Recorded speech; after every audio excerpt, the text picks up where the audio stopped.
A path that each of us will walk together at some point is caring for someone that we love through a hard time, whether that is illness, grief, heartache, divorce, life change.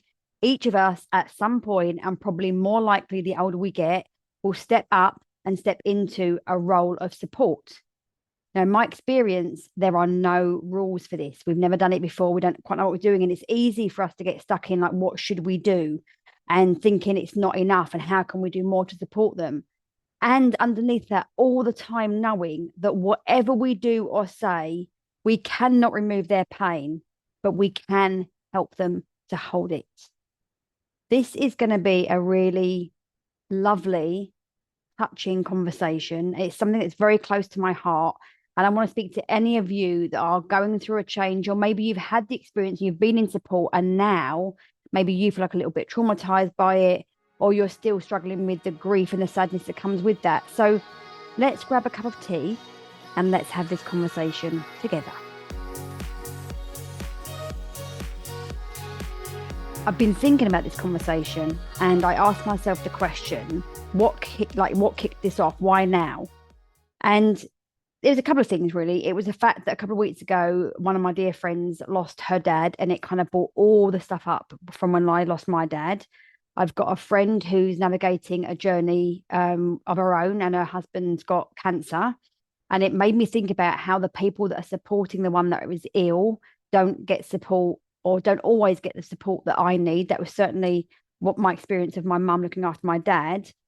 Then it led me to even thinking about my dad and how it's changed my life, but also what that process was like. And I'm starting a new role as a trustee at the hospice when my dad passed away. So I've had all these things kind of like bubbling around in my brain. And I'm just thinking about how difficult it can be to support somebody. Let's not even include ourselves in that. That's a whole other podcast, but how we can support somebody and feel like we're doing enough, we're doing the right thing. So when my friend messaged me, it reminded me of how people showed up for me in my grief. And after the obligatory "I'm sorry for your loss" text messages that came in, because it's not something I really posted on social media, I don't think, for me, that wasn't the place for it. I had a few of my friends who kind of just dropped off the planet and went very silent. And I have divorced myself from those relationships. That was a decision. I had a couple of friends that checked in with me from time to time. And I had another couple of friends who checked in with me regularly with simple messages like, "Thinking of you, I'm here for anything that you need." Just kind of, I just knew they were there. And this gave me the support that I needed, even if I didn't know what I needed, but it also gave me space. They didn't make assumptions on what it was that I needed. And I found that incredibly important. That's also helped me show up differently for the people that I support now. And one of the things that I've taken from this that I want to share with you, and you don't have to take it on, but maybe it will just help you, is don't be afraid to tell them that you feel ill-equipped to navigate this particular situation, and ask what they need to feel supported, and give them permission for this to look different every day. It's so easy for us to assume that we are helping, and it always comes from a space of love. But what if that isn't helping them? And if we have that conversation and be honest with them and say, like, "I don't know how to navigate this, but I want to make sure that I'm supporting you the best way possible." Now we've got this two-way street happening. And I found that really, really important. And I didn't know that was important until a couple of specific friends offered me that option, and it felt really, really good. Now, going back to my dad, when my dad was really sick, I found myself going into control mode. And I was thinking about this as well. And honestly, it was very much fueled by my unwillingness to accept that he was dying.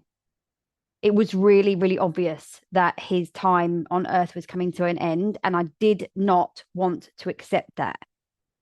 I spent a lot of time and energy being strong and fighting for his dignity and supporting my mum. I felt like I did my best to hold space for my mum's pain and sadness, which was excruciating to watch and to feel. And looking back now, it makes total sense how it felt like being a child. It felt like being that 5 year old where you, you want the people that love you to be happy with you, like it's a conditioned response, right? And you don't like to, I didn't like to ever see people unhappy. And now I'm in this situation where I'm watching the biggest male influence in my life leaving, and watching the person that's been with him for 60 years being very stoic because that's their generation, and dealing with it all and feeling like I'm 5 years old and I don't know what to do. So I kind of went into this control mode. Looking back now, was that helpful? I don't know. There were definitely some things that made that helpful, as in dealing with consultants and admin staff at the hospital and the hospice. Like, I'm really glad I had that ability. But I wonder now, looking back, whether, actually, I'm answering my own question, it was very much a protective mechanism as well. So I didn't have to deal with the things that were really going on. So that leads me to thinking about sometimes in these places where we're doing our best to be supportive, there are going to be some hard conversations. And again, you can be completely unprepared for those. I remember one of the last times we called the paramedics out for my dad. And I just remember him looking at me, and I'm not going to get upset, although I probably am. Yeah. And him saying to me, "I'm just so tired." And I knew that, but I didn't want to accept it. And that was a bit of a turning point for me. That was when I realized that I had to accept it, because this was his journey.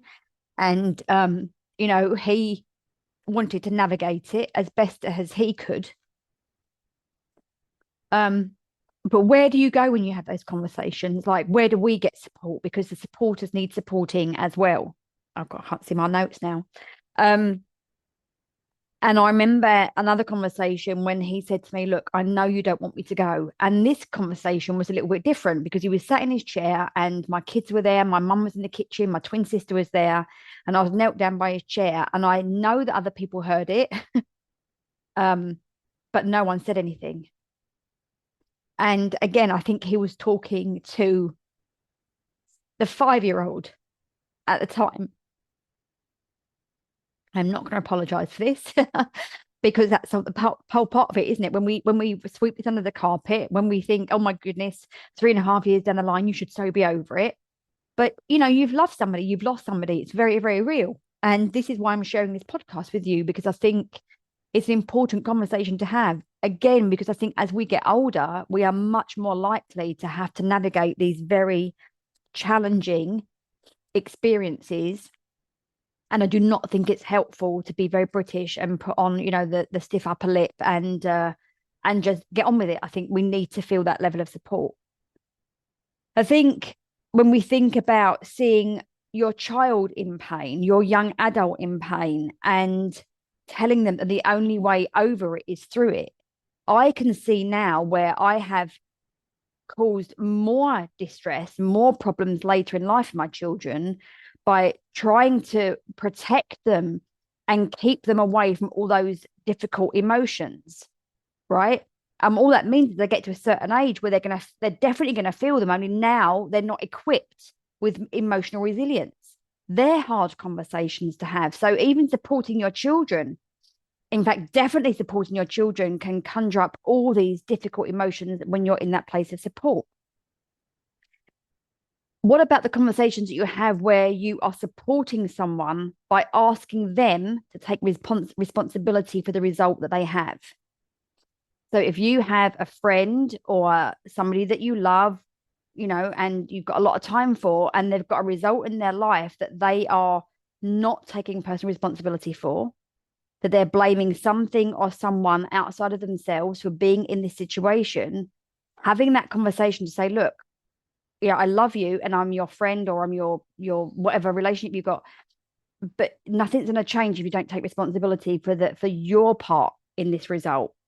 That is a really sticky one, isn't it? And then it got me to thinking about the things that we don't say and what it creates for us in our body when we're not saying it.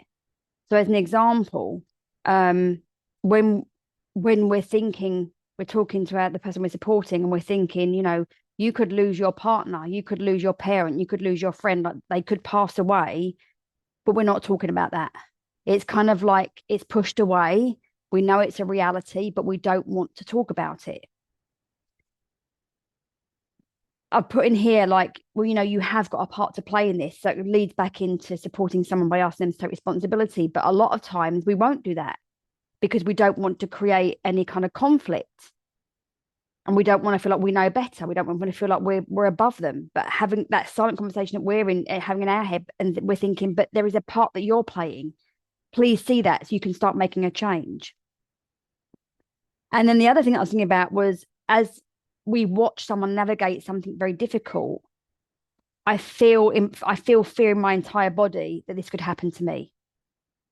This is a really personal one for me because I don't think I've ever really worried about my health because I take really good care of myself. But watching my dad fight cancer and what it did to his body has been something that has really triggered me. And I recently had a letter to say I needed to go and have my first mammogram.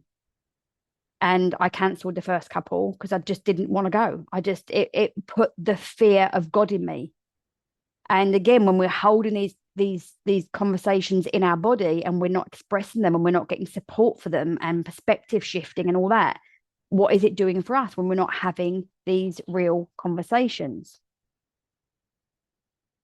This today was really a conversation about those times of support when we're supporting somebody through hard times. How do we do it and know that it's enough? But also, how do we feel support and where do we need to go? So it's really just more of a conversation rather than any kind of advice. And I hope you can feel that. But I do have an invitation for you. My invitation is let us for just a moment take a pause, take a second and acknowledge how much unconditional love and tenderness lives in this space, even when it's really hard. In fact, the reason that it's hard is because we love someone so much, because we care about them so much. And I think we want to extend that back to ourselves when we're in that role of being a supporter, like we need to be supported. You don't need to feel adequately suited and booted as you navigate it. Like, forget doing it gracefully. Just do it from your heart. Be led by intuition. Be willing to ask some of those harder questions and be willing to preface it with, like, I don't know what I'm doing. And maybe you don't know what you're doing, but I want to support you the best way that I can. What does that look like? One of the things that I realize is that the ones that you love, they just appreciate your presence. So the woman that's just recently lost her dad, I'm just messaging her every couple of days to say, I'm thinking of you. It was Father's Day, right? I'm thinking of you today. And I'm here if you need anything. And and I don't always ask how can I support you, because sometimes that can be overwhelming. But I'm creating a space for her to lead, but also just letting her know that I'm always there, even if she doesn't respond. And listen, you don't need to be perfect in this. You don't need to be the perfect daughter or the perfect friend or the perfect mum or the perfect wife. You don't need to be the wise one, the oracle with all the answers. You certainly don't need to be strong in it. We need to be able to validate you need to be able to validate your emotions and your experience of this. And maybe you don't do it in front of the person. Maybe you do. Like, you can have that conversation with them, but don't try and do this perfectly, because I don't think there's a rule book for this. There isn't a perfect way of dealing with something that can feel so incredibly painful and raw. And what I've come to realize looking back, and I used to say to my clients, your wounds become your wisdom, is that in these horrendously difficult times, they offer an opportunity to deepen your relationships. I have a relationship with one particular friend who lives on the other side of the world. And I feel like I want to say she's made me a better person by the way that she showed up for me when I lost my dad. And I am incredibly grateful to her and to her wife for mirroring to me something that I would like to be myself. So you know who you are, and I'm giving you thanks. I think there are also invitations to create memories. So when we knew Dad's time was short, we were very blessed that we had time. A lot of people don't get that. And I'm not just talking about death here, right? Maybe you've got a busy mate that's getting divorced and you're like, well, let's create memories. Let's not make this transition time for you feel so bad. Let's make it a time when you start to remember what you love, when you start to try new things, when you step into this new identity. Like, make memories through the challenging times, so that they're not, the challenging times aren't clouded and weighed down in darkness. There is light and there is glitter in there, and we can see them in a different way. And ultimately, like I said, it comes with wisdom. We can't escape these times. They're going to happen. Worrying about them ahead of time doesn't serve, but I do that a lot. I'm not going to lie. But like I say, I think I'm at half a century now, and the older we get, potentially the more challenging we're going to experience some of these circumstances, and we're going to need to support more people, or maybe you're the one that needs supporting, so you're going to hear this in a different capacity. Before we wrap up, I want to say this. If you are holding space for someone right now, if you're showing up even in quiet ways, you are doing enough. Whether you are having the hard conversations, or you're navigating hospital visits, or you're making meals, or you're just sitting silently in the same room, or you're just sending them a WhatsApp just to say, I'm thinking of you, your presence with them in any capacity really, really matters. It doesn't need to look like grand gestures. Sometimes it just looks like being still and being there, listening, loving, even through the difficulties. But take care of your heart too. If this episode landed with you, if it made you breathe, exhale, feel a little bit less alone, please do share it with somebody that might need to hear this too. And as always, please come and join us in the Seeking Simplicity community, because we are all walking each other home, as Ram Dass would say. Huge love to you. Thank you for being here and being part of my podcast community, and I'll speak to you again in the next episode.